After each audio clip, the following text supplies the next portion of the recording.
घरची गाडी आणा. पहिल्या पर्वातला 2 नंबरचा मानकरी आपण आपलं घरी बांधून ठेवायचं. नाही पायरा झाला तर डोक्याला ताण नाही.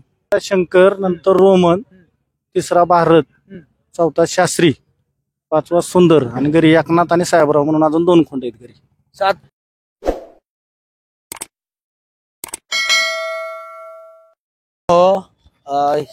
बैलगाडी क्षेत्रात अनेक बैल बघितली, पण घरचा साज आज 5वं मैदान आहे आप्पाचे आणि 5व्या मैदानात घरचा साज गुलाबात राहिलाय आणि गाडी कडणी लागली. म्हणजे काय गोष्टी आपा म्हणजे असं काय नाही कडणी पब्लिकचा बादशाह आहे तो, परंतु कडणी आणि मधनं पळण्याला बरंच फरक आहे ना. फरक कडने कसं होतंय, आपला बैल बाहेर 12 कडने पळतोच. फक्त वासरूचं जर अजून कसं वासरू बारीक असल्यामुळे तिसरा फेरा त्याला अजून निघत नाही, असा विषय येतो. म्हणजे आज पुढच्या रनाला थोडं हे झालं नाही तर एकच नंबर होता. कडणी सुद्धा गुळीगत गाडी गेली. हो, गेली होती गाडी. आपण बैलगाडी क्षेत्रात अनेक लोक म्हणजे टप्प्याटप्प्यानं म्हणजे तुम्ही असं म्हणजे गडबड नाही केली. म्हणजे आता परत एकदा जीवनाप्पा देडगे हे नाव ऐकायला तयारी लोकांची. हा, ते आहेच की हो.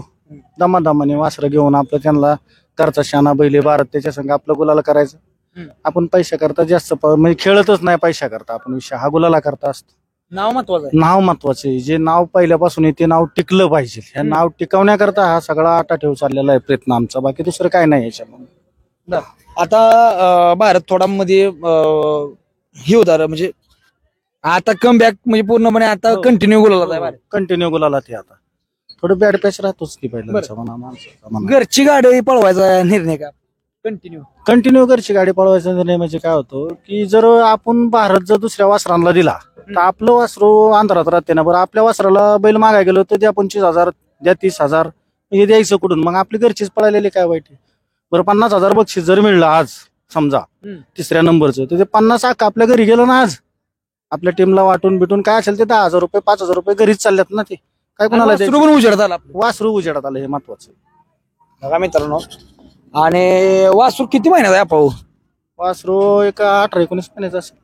18 महिन्यात वासरू आहे, परंतु त्याचं जर म्हणजे कोण मला वाटतं दात चेक करायला आली असतील म्हणजे लोकांना वाटणार दुसरं वासरू आहे काय. हो, आता इथून माग शास्त्री होता त्याला बी यायची बघायला की बाबा तो दुसरा आहे का आदत आहे, खरंच आदत आहे का ते बघायला यायचे. पण आहे ते आहे सत्य परिस्थिती होती. आपण वायदी विषय काय सांगचाल आणि वायदीची सवय काय सांगतात, कुणी लावली. आता तसं आपण काय सांगणार, कोणाचं नाव घेता येत नाही याच्यामध्ये. एक प्रकारे हेच की आपण आपलं लवकर उजेड जाण्यासाठी आपण वायदी सवय लावली. तेवढं आहे. ज्याला त्याला असं वाटतं पटकन नाव मोठं झालं पाहिजे, मोठ्याच्या गाड्यात पडलं 4 रुपये देऊन म्हणजे आपलं होईल, तसं होत नाही होते. शेवटी मोठा कसा असो तो गटापुरतीच तुम्हाला साथ देतो. तो पुढे तुमच्या वासराने बी साथ दिली पाहिजे ना. मस्त तो पळतोय, सीमे काढतोय, फायनलला राहते, पण तुमचं वासरू बी तेवढं पडलं पाहिजे ना. मित्रांनो, की सगळ्यात महत्वाची गोष्ट आपला बैल पाळला पाहिजे. बैल पाळला तर सगळं साध्य होतं. आपण म्हणतोय की बाबा आपण आपल्याकडे पैसे आहेत, पैसे असून चालत नाही. आपण तुम्ही बघितलं असेल, पैसे असून चालत नाही, बैल पाळला पाहिजे. आणि मला एक कळतं याच्यामध्ये की या खेळामध्ये संयम हा महत्वाचा आहे. सगळ्यात संयमाने खेळलं पाहिजे. संयमाने म्हणजे जीत झाली तरी ओरडून जायचं नाही, हार झाली तरी ती पचवायची ताकद पाहिजे. आपण किती बैल झाले आतापर्यंत तुम्ही म्हणजे नादात आला रोमन बसणं, त्यानंतर किती बैल. पहिला शंकर, नंतर रोमन, तिसरा भारत, चौथा शास्त्री, पाचवा सुंदर आणि घरी एकनाथ आणि साहेबराव म्हणून अजून 2 खोंड आहेत घरी. 7 आहेत. आता एकनाथ जे आहे ते दुसरा खोंड येते. आतापर्यंत मला वाटतं किती 6-7 मैदान झाली असतील ना. 6 मैदान. एकही मैदान असं नाही की गाडी बांधून पडला नाही ते मोठ्या बैलांना. एवढं गतीचं स्पीड आहे. पण वायदी द्या, वायदी मग वायदी देण्यापेक्षा राहू दे माझा बांधून.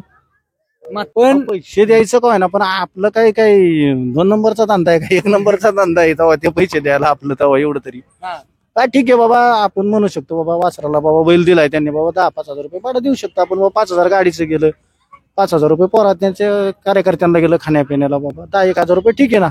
25 आणि 35 आणि 40,000 द्यायचं म्हणलं ते नाही पळवलेली बैल काय वाईट आहे, ते दारात का बांधून राहणार. हे निर्णय घेतला आपली घरची. हो, हे निर्णय घेतलेला आहे. आता फॉर्च्युनरचं नियोजन कसं आहे.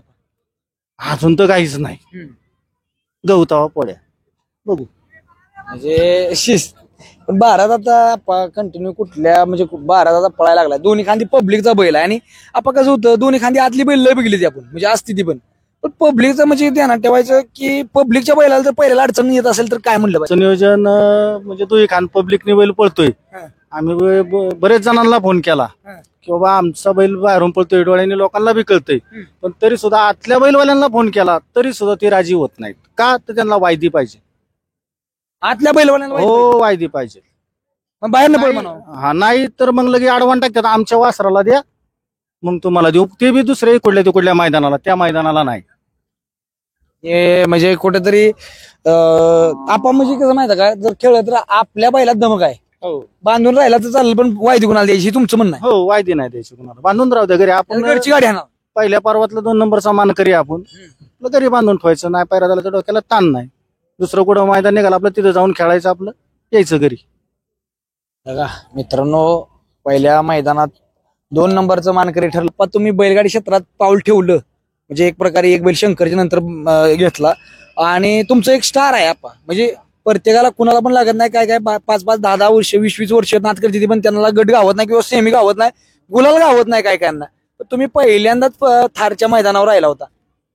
आता कसं आहे, सगळ्यांचं कष्ट प्रामाणिक होतं तिथं. आता बी आहे, नाही असं नाही. त्याच्यामुळं कसं आहे, काही गोष्टी सक्सेस होत जातात. नीतिमत्ता चांगली, बाकी काय नाही. काय सल्ला द्याल आपा की बैल मालकांना काय सल्ला द्याल, म्हणजे जे वायदी ज्यांनी सवय लावली त्यांना काय सल्ला द्याल?